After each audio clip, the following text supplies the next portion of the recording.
रविंद्र से भी चाहूंगा कि आप भी अपना साथी लेकर के मंच हो और कह रहे हैं जो सर्वप्रथम इस गीत के पहले जो फरमाइश गीत रहा है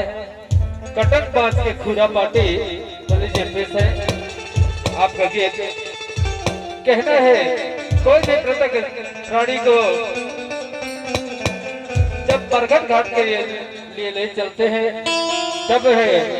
उसके लिए कच्चा बांस काटते हैं, उसका टिकठी बनाते हैं, टिकठी बना करके उसमें सुला के उस काया को बरगद घाट के लिए ले चलते हैं नात जात सगा समाज होकर के। इसलिए साथियों उस समय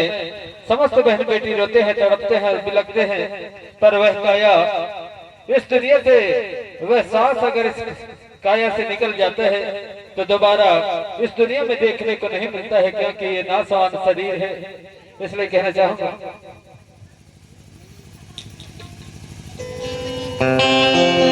कटक पास के खुरा पाटी रे बिजना के मचुली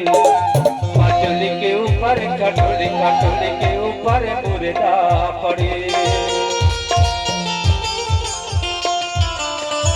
या मुर्दाला देख देख रोए सारी कबीला काया ला प्राण छोड़ी जाए।